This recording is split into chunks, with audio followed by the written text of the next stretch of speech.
Auto driver ఐక్యత, auto driver ఐక్యత, auto driver సమస్యలు వెంటనే, ఆటో డ్రైవర్ సమస్యలు వెంటనే.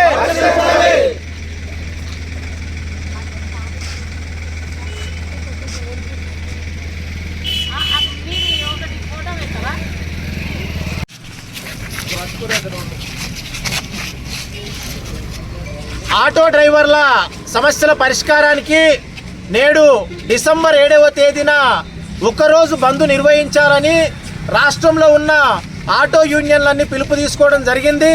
ఈరోజు బంద్ జరగాలి సహజంగా. అయితే ఈ బంద్ కంటే ముందు నిన్న ఈ రాష్ట్ర మంత్రి పొన్నం ప్రభాకర్ గారు స్పందించి ఆటో డ్రైవర్ల యూనియన్లకు ఇచ్చినటువంటి హామీ ప్రకారము ఈరోజు ఉదయం ఒక దఫా చర్చలు జరిగినాయి ఆటో యూనియన్ల రాష్ట్ర నాయకత్వంతో.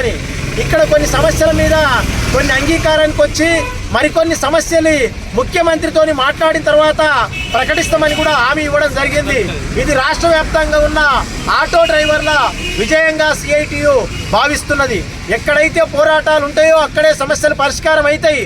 ముఖ్యంగా ఈ తెలంగాణ రాష్ట్రంలో కాంగ్రెస్ ప్రభుత్వం ఏర్పడడానికి ముఖ్యమైనటువంటి కారణము మహాలక్ష్మి పథకం పేరుతోని మహిళలకు ఫ్రీ బస్సును ప్రకటించడం జరిగింది. సంతోషమే, కొంతమంది మహిళలు లాభపడితే ఉపయోగమే అది. కానీ దీనివల్ల ఆటో డ్రైవర్ల యొక్క జీవితాలు ఆగమైపోయినాయి. ఇలా ఆటో డ్రైవర్లకు ఉపాధి లేకుండా పోతున్నది. మరి ఆటో డ్రైవర్లకు ప్రత్యామ్నాయం చూపాలని చెప్తున్నాము.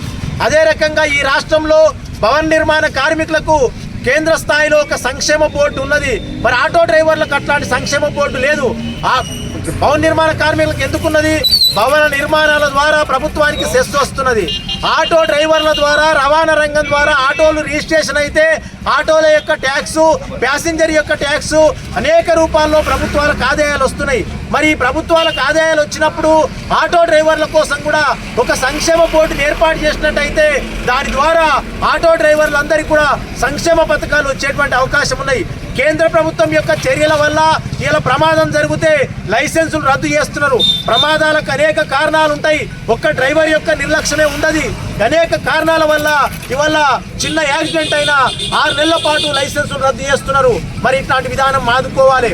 ఇలా ప్రభుత్వము పోలీసులకు, ఆర్టీఏ అధికారులకు, రెవెన్యూ డిపార్ట్మెంట్కు, ఆర్టీసీ అధికారులకు ఆదాయాలు వసూలు చేసి ఫైన్లు వసూలు చేసి ప్రభుత్వానికి చెల్లించాలని. ఇలా పోలీసులకు కానీ ఆర్టీఏలకు కానీ పెద్ద పెద్ద లారీలను పట్టరు, పెద్ద పెద్ద ట్రాన్స్పోర్ట్లను పట్టరు. ఎందుకంటే అవి మంత్రులు, ఎమ్మెల్యేలు పెద్ద హస్తం ఉన్న వాళ్ళే ఉంటాయి. ఆటో డ్రైవర్లకు ఎలాంటి అండ ఉండదు. కాబట్టి రోడ్డు మీదకి వస్తే ఫస్ట్ ఫైన్లు ఎవరికి వేస్తారంటే ఆటో డ్రైవర్లకు, ఆ తర్వాత బైక్ల వాళ్ళకు. అంటే ఇలా కింది తరగతులే ఇవాళ అధికారులకు దొరుకుతున్నారు. ఇట్లాంటి విషయాల మీద ఈరోజు ఒక్కరోజు బంద్ జరిగింది. ప్రభుత్వంతో కొన్ని చర్చలు జరిగినాయి. మొత్తం సమస్యల్ని సానుకూలంగా పరిష్కారం చేయాలని మరోసారి డిమాండ్ చేస్తున్నాం. ఒకవేళ పరిష్కారం కానట్టయితే మరో పోరాటానికి ఈ రాష్ట్రంలో ఉన్న ఆటో డ్రైవర్లందరూ సిద్ధపడతారని చెప్పి సిఐటి తరఫున ఈ ప్రభుత్వానికి హెచ్చరిక చేస్తారు.